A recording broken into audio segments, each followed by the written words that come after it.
Good afternoon, everybody. I'm so moved and honored to moderate this panel this afternoon, particularly because the topic in itself is of great interest for me, and I believe it's one of the most critical specific points when we want to really tackle gender parity.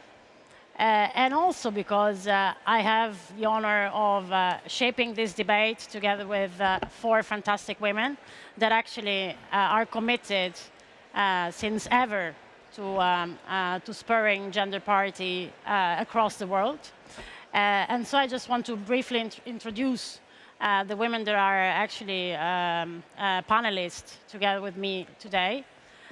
So I will start with Ms. Malado Kaba. She's Director of Gender, Women and Civil Society Department of the African Development Bank.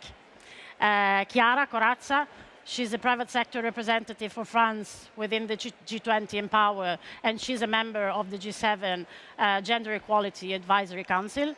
And then we have Lyric Thompson. She's the Vice President for Policy and Advocacy of International Center for Research on Women. And then we have Ms. Anne de Soucy, that she's the Head of Partnership Department of the French Development Agency. Thank you very much for actually being in this panel with me. Maybe a couple of words of introduction before starting the debate. I think that women are at the center of a new wave of seeing financial investments, not only from the point of view of and the role that women have in shaping a new way of being entrepreneurs, but also because they are already, both in Europe and in the US, holding more than 30% of the financial assets, of the entire financial asset of both Western Europe and the US. This is unfortunately not yet true for Africa, for which we know that there is a huge gap also in terms of private investments, but also then we can speak with Mrs. Kaba around the importance of actually shaping a new way of scaling up women entrepreneurs. And for that reason, I would start with you because we know that you're running a very, very important, extraordinary project for actually shaping and scaling up female entrepreneurship in Africa. The program is called Affirmative Finance Action for Women in Africa. And I would like to ask you to start, which are the objectives and initiatives of this program? And maybe what are the lessons that actually you already learned in actually shaping this program that is so, I think, important to also for actually giving an example to other continents in scaling up companies led by women. Thank you. Merci beaucoup, Madame la modératrice. Je voudrais Thank you very much. First and foremost, I would like to thank the organizers. Thank you for inviting us to this event, the Paris Peace Forum, which is now a critical event for all those who want to change the world on global issues, which concern us all. I will start with an anecdote. My mother-in-law was a very dynamic woman. She was organizing informal trade between several regions in Africa. She earned a lot of money, and thanks to this, she was able to improve the well-being of her family. But then, she became a real financial institution because she was a sort of bank. She would give loans to people in her neighborhood.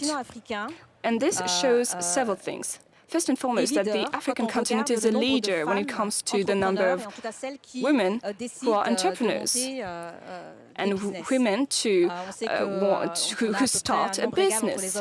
There is an equal number of men and women in Ghana, in Zambia, in Nigeria. The number of female entrepreneurs is superior to that of men. And this also shows that the question of structural change in our economies in Africa and the issue of growth in Africa cannot be tackled without promoting gender equality and without ensuring that African women, entrepreneurs, women, have a better role. When you want a strong growth, you have to be able to use 100% of the population, because men and women generate income, create jobs, and have a great capability when it comes to mobilizing internal resources. And last but not least, there is the fact that women reinvest 90% of their income to improve the health, the education and the nutrition of their families. So there is many reasons to promote gender equality and to help women, to empower women. But still, women do not have sufficient access to the market and to funds. They have not sufficient access to information. That is why the African Bank of Development has enshrined the promotion of women's activity in its program, with the FR program that you've mentioned. We want to set aside $5 billion to help gender equality on the continent. And this through three things. First and foremost, through a risk-sharing mechanism, which would help up to 65% of the financial losses that women might suffer. So the consequence of this is that financial institutions have requests which are lower these days thanks to this. Then we also train women entrepreneurs. And then we also work on the regulation framework, financial regulation framework. So we started a dialogue with the finance ministers and with the governors of central banks on the continent. So today, what are the results? Today, we succeeded to gather $800 million, and we work in 23 African countries out of the 54 of the continent. And we also have set aside $20 million for technical assistance. So as you can see, for $1 of technical assistance today, we can earmark $3 as a loan for women entrepreneurs, female entrepreneurs. And today, I'm here with two women who are really the result of this fantastic program, this our program. Madame Guaku, Director of FINEL. Thank you. Let's applaud her. She's at the head of a financial institution which, in less than a year, set aside $4 million for loans for entrepreneurs, and among them, Madame Cassé. Mrs. Cassé. She's an apiculturist, a beekeeping person, and we know that bees are at the heart of many concerns in many regions of the world, and thanks to the FINEL loan, was able to double her income in less than 2 years. So what are the lessons? The first one is that we need to continue to support financial institutions so that they are able to better be aware of the needs of female entrepreneurs to offer suitable services. Then we need to contribute to the data world. Our program is data-driven, so we collect data both on the role of these women, what they do, what they need, but also we seek to improve access to data for female entrepreneurs, because we know that sometimes it is very difficult for them to do networking, etc. Third lesson, the real need to work with our partners in the financial sectors like finance ministers or governors of central banks. last lesson, it is also very important for us to work with the whole ecosystem. That means being in touch with financial institutions, constantly being in touch with them to understand pour comprendre to understand à constituer un portefeuille how we can de femmes entrepreneurs present a portfolio of female entrepreneurs who will be able to go from the informal sector to a formal sector and then work with financial institutions and maybe work with sovereign funds or private equities. That is what we are doing through this AFAWA program, which is funded by the African Development Bank and with several countries of the G7, the European Commission and other partners. Thank you very much. Thank you so much.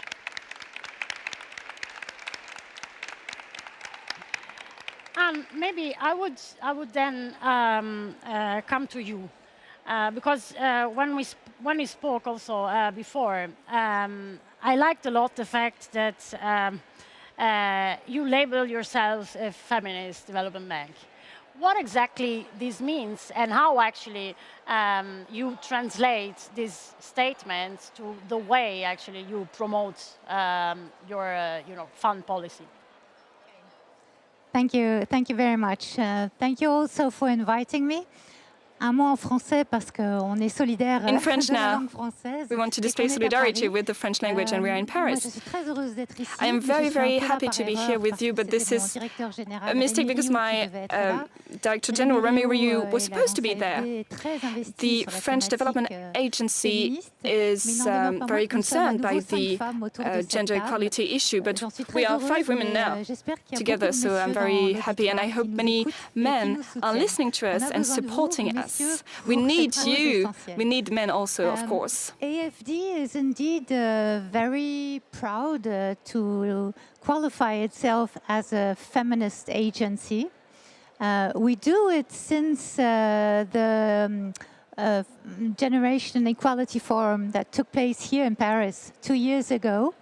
And we do it in the framework of the French feminist diplomacy and foreign policy. So I think the whole French institutions adopted this feminist approach, and it's relatively new, and it's very important, showing our engagement in favor of gender and equality policies.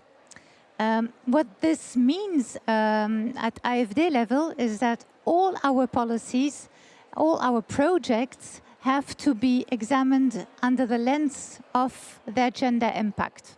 All of them, whatever we do, if we finance infrastructure, if we lend to private sector, whatever we do, we have to see what impact it has on gender. And we also have a specific commitment that 50% of our projects have a positive impact on gender. A direct impact or an indirect impact. You know, these CAD 1 and CAD 2 objectives we have from OECD.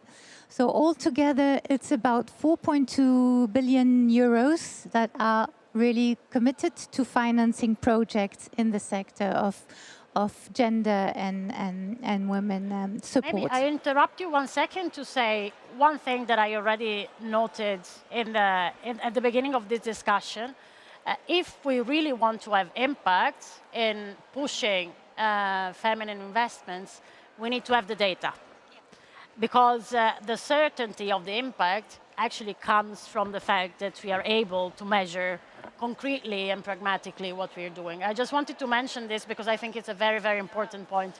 Yeah, absolutely right. And I think this is something we can also fix at political level, and you are doing, I know, at the G20 and the G7 level. And I think it's absolutely indispensable that we have this political input, not only on the engagement for gender financing. I think everybody agrees on this, and it's really a global consensus. But on the impact and on the way we pilot it and we measure it and we evaluate our projects, that's something we still need the right tools and the right ways to do so. You're absolutely right.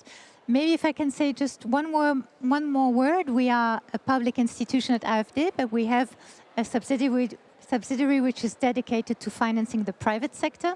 So what we put forward, I would say, are two major things: collaboration, partnership. I'm director for partnership. The thing is, we can't solve alone all the issues and the challenges we have. So we definitely have to work with all of you. And we had the third Finance and Commons Summit in Abidjan a few weeks ago, where we have all the public development banks together, and where we have a working group dedicated to gender equality, which is led by the African Development Bank, and you know far more better than I do what you're doing there. So I think this is a very important coalition. And on the private sector level, we have launched an initiative called 2X Challenges, which was launched by Proparco, our private subsidiary, with all the ITFIs from the G7. So we have all the financial institutions dedicated to the private sector who have committed to engage at least 6 billion euros to the gender empowerment and financing. So important that we do it at public and private level, because at the end, the money has to go to the women wherever it comes from, and we have to coordinate together. And one last word is we have to do it with the women. So I started saying, I'm a bit sorry, we're only women around here, but we have to have women all around, everywhere, in all our decision processes and in all our projects. And I think this is maybe the thing we are still lacking. If you saw the picture of the COP, we had only one woman standing next to all these gentlemen. So there's still a lot to do. Completely agree with you. Thank you very much, Anne. Thank you so much. Thank you. And then maybe I would leave the stage to Lyric, because there is one very important element that is actually composing this ecosystem of pushing the foreign investors, which is called foreign policy. And Lyric studied a lot in the last years how actually foreign policies can be more effective. And I would ask you, what actually did you discover?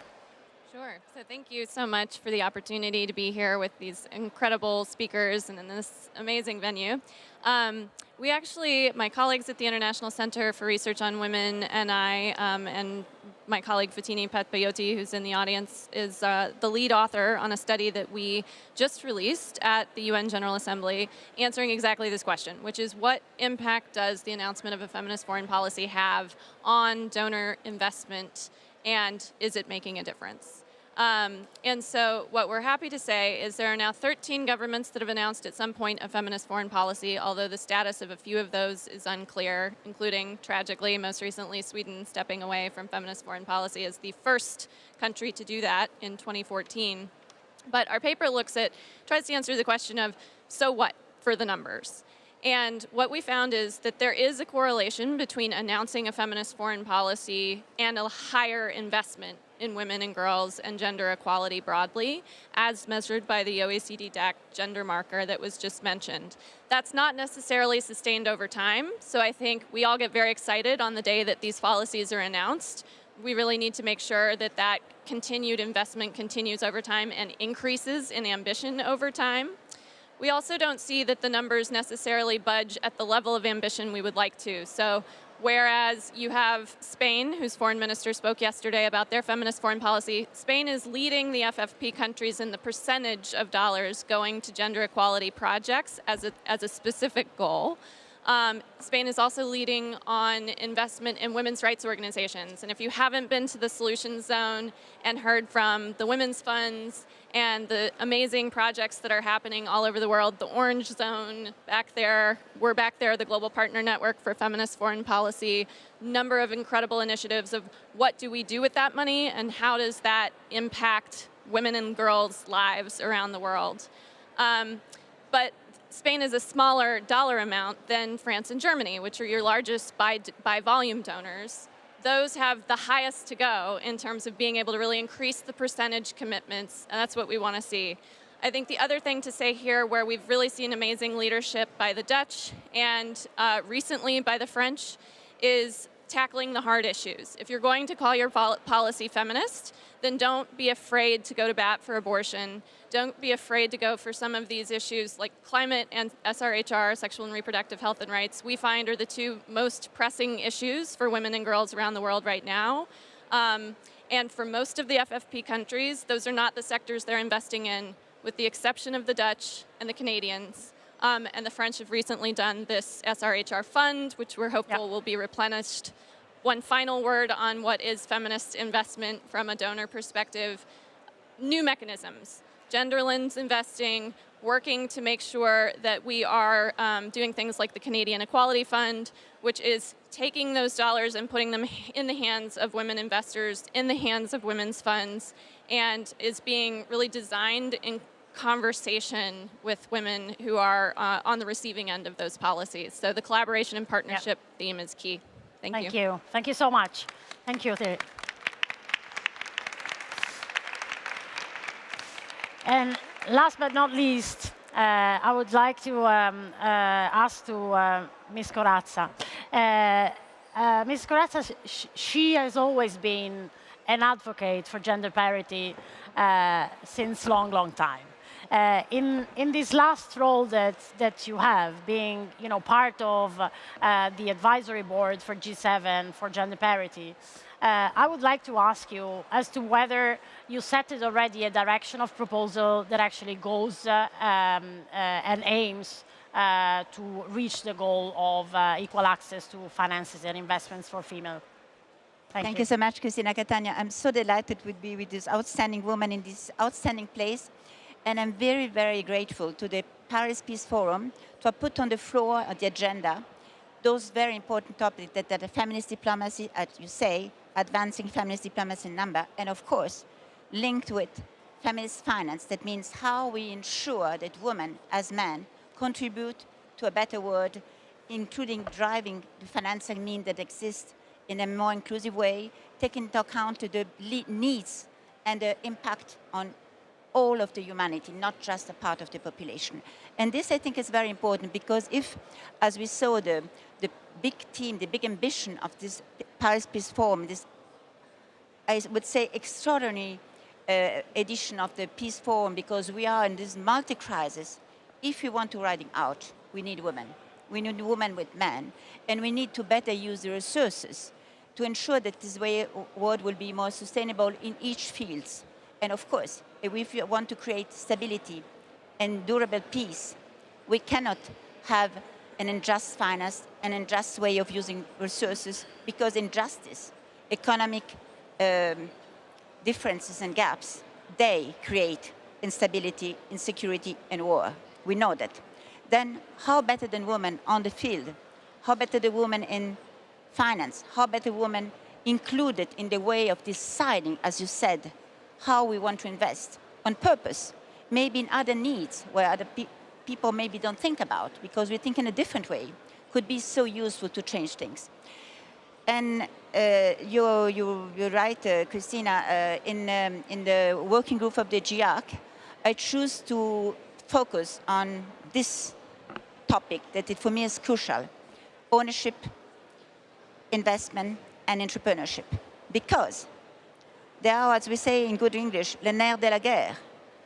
If women don't have access to capital, if women don't take the decision, if women are not there in numbers, only half of the planet will decide what this disrupted world will become in the next years.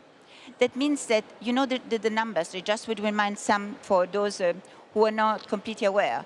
2% of women managers in finance, 2% in the world. 6% of CEOs of the biggest companies, 11% of CFOs.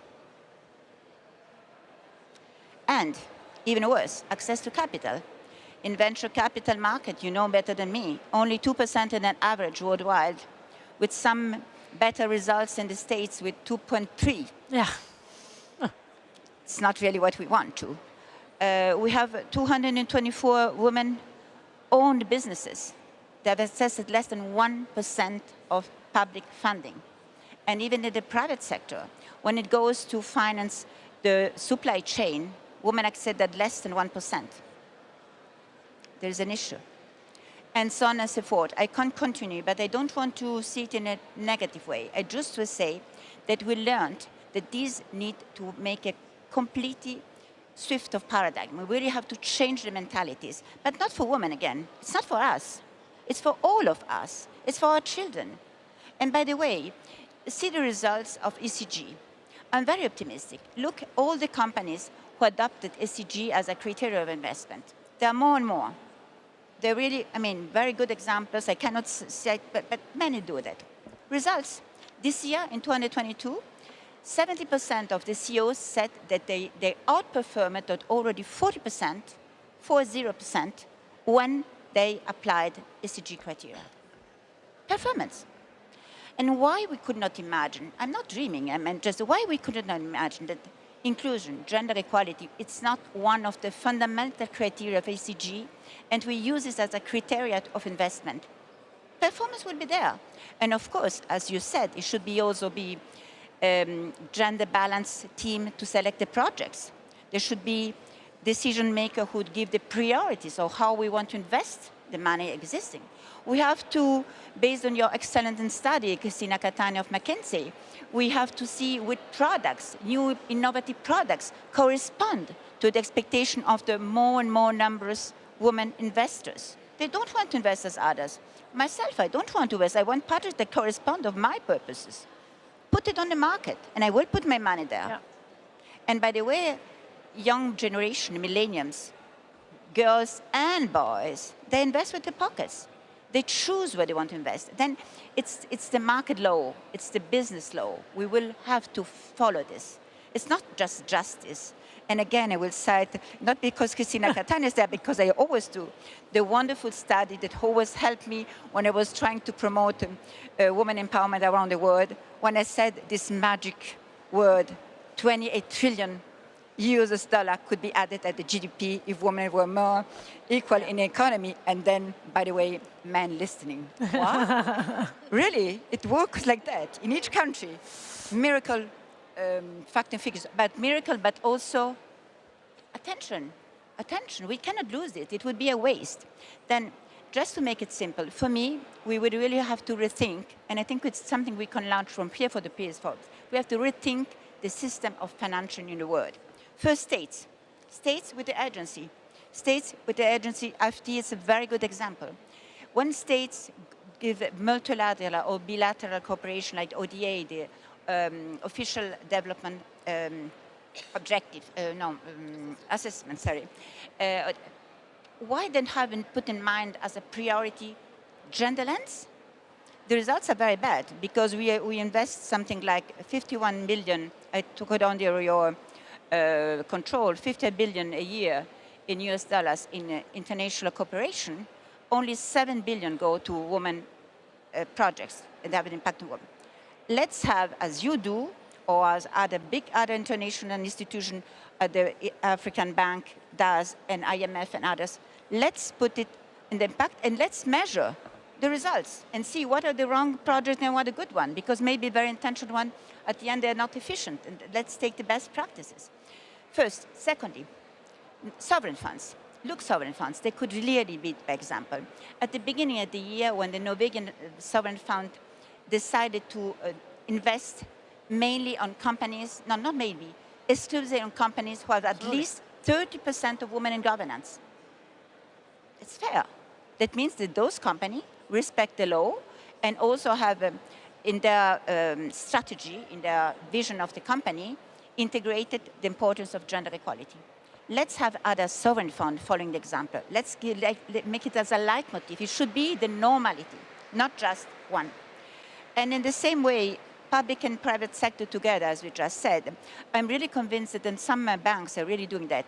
They have more equilibrated teams to decide in which project invest, and so on and so forth. There are many things that can be done on that. And what we're bringing in the GIAC, it's a rule, maybe I will come back on that later on, but what we're really thinking is how to choose to change the system, not just some small elements like that, but really to rethink the whole financial system. And this, I think, it's a priority if you want really women to have access to ownership, to have access to the same opportunity than men to do business, and also it's more just, as I just said before. Thank you very much.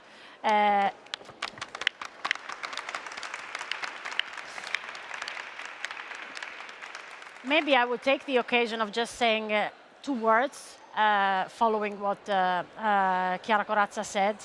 ESG and sustainable investing, I think, really provided the financial system an opportunity to move the needle for real, to actually consolidate a different view of watching at the financial cases, not only with the static lenses of return on investments, but also with the lenses of sustainable return of investments. And of course, sustainability includes and has at the core gender parity. As simple as that, right? Okay, I will then make a follow-up round of questions that is following the fil rouge of asking my fellow panelists concrete examples in your experience on really how to have measures that can really, really move the needle. I will start with Mrs. Kaba.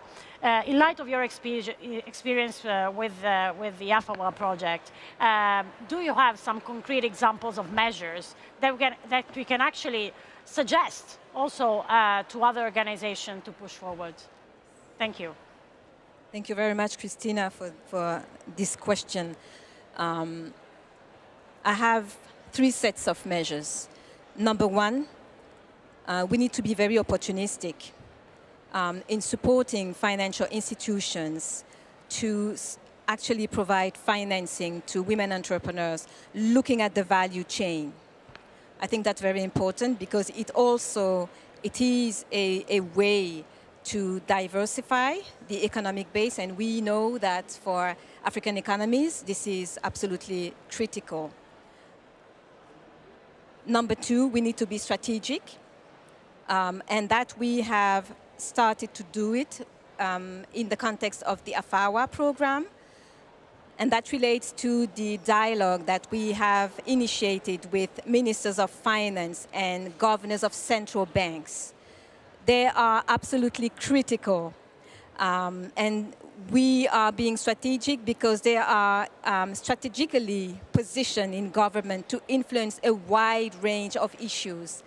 And I'm not saying this because I'm also a former Minister of Finance myself, but because I fully understand that being a finance minister, you also are a key player when it comes to budget execution, when it comes to planning, etc. You can influence the amount of resources that go to sectors that are critical for women, whether we talk about energy, water and sanitation, education, health, etc. Number 3, sorry about that. Again, data. Yeah. You only improve what you can measure. You only name what you measure. And here again, we need to contribute to the data economy. We need to contribute to improve evidence-based policymaking, not only for us as multilateral development banks, but also, and probably most importantly, for governments that we support. So I would say that these are the 3 key concrete measures that we've learned from, but we are also continuing pushing for these issues. Thank you. Thank you.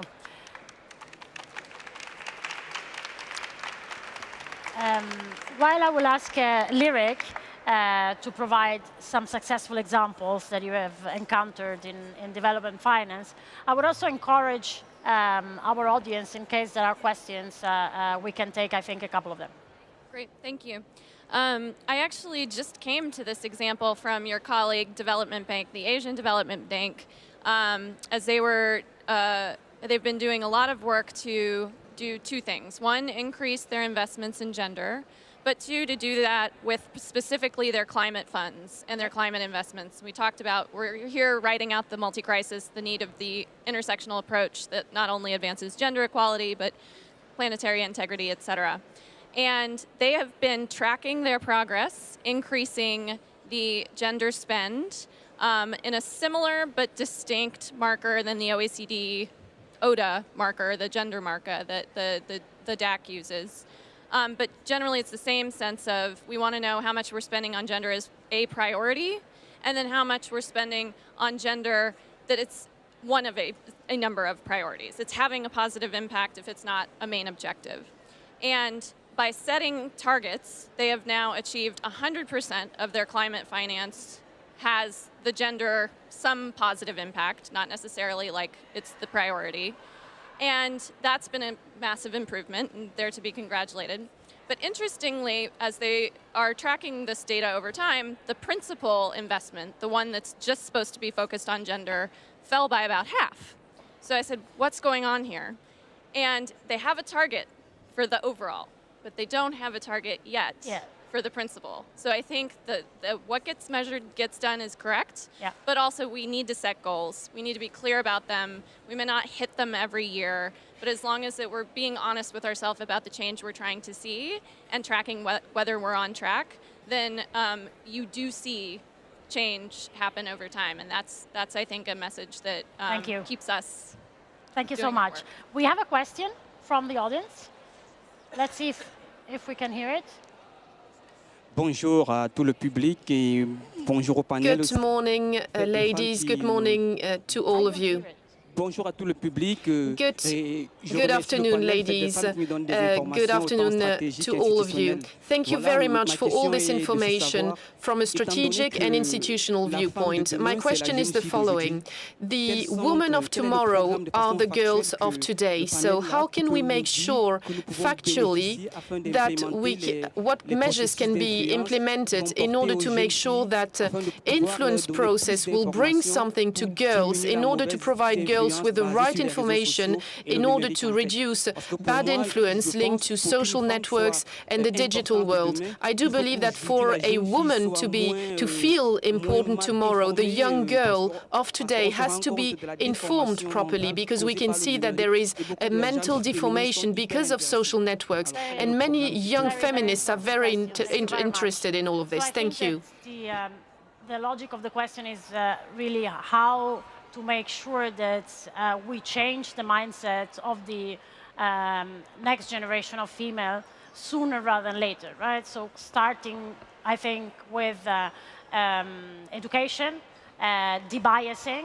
and I think, at least this is my point of view, and then I let you comment, but I think also this is an effort that cannot be done just by the public sector, needs to be done in conjunction with a lot of different set of institutions, including the private sectors, companies, financial institutions have a role, definitely, in financial education of the next generations.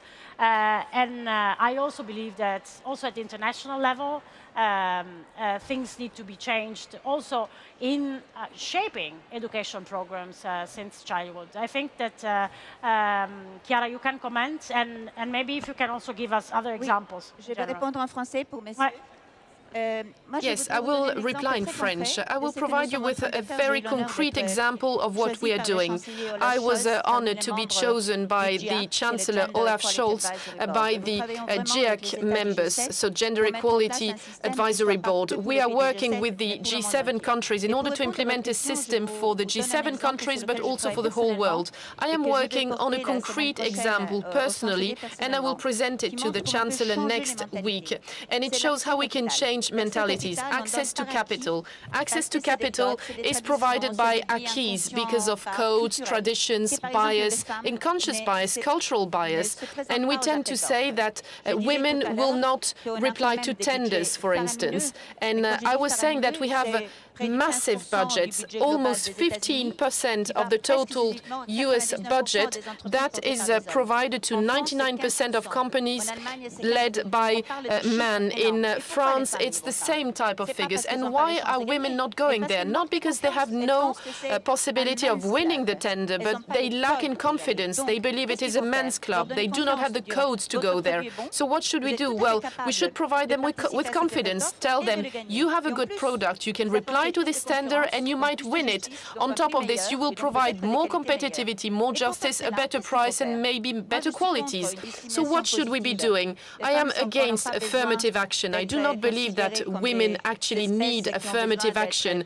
Women are not species that need to be protected. No, we are able to provide a contribution. So what should we be doing? Well, we should facilitate the environment in order for women to wish to participate.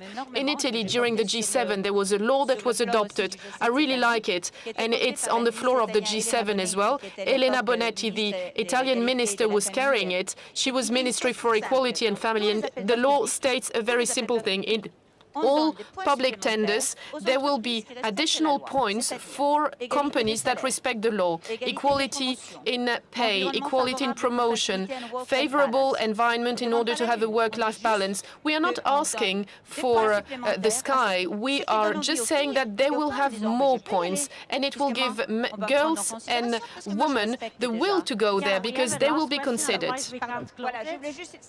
I take this last one, and then we really need to wrap up. Thank you. A professional suggestion about how to determine governments to create gender budgeting national plans and to elaborate strategies for implementing these gender budgeting national plans. Okay. Maybe I take this one for 1 second, and then I don't know if Anne, you want to comment, but I think that, again, acting at multilateral, international level to putting pressure on, positive pressure on national governments is one of the key levers on actually starting to do that. I can only mention the example of the European Union that actually prescribed to the single countries to do that. And even countries that potentially didn't have this as a priority, they actually had to do it. They had to detail very concrete levers to achieve gender parity by 2030. So I think a way of actually pushing this is to find an international cooperation that is actually pushing in this direction. And I don't know if you want to briefly comment. Quickly. Yeah. Very quickly, just to say de vous répondre en français.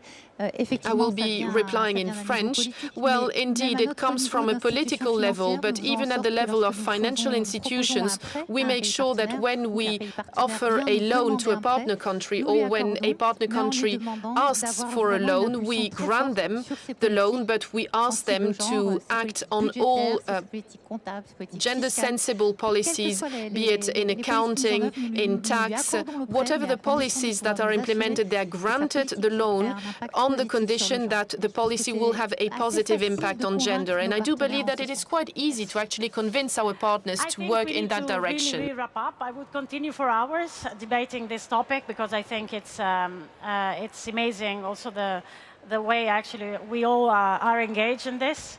I think that the very summary of this debate is that there is the need of finding a high level of cooperation and high level of effectiveness in the measures that each and every component of the ecosystem is putting in place to actually supporting access to female investments and indirect international access to women.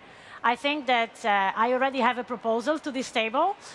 If we want to start to write this pledge together, I think that we have all the different needed ingredients to start this pledge, and I would be honored to actually do it together with you. Thank you so much. Thank you.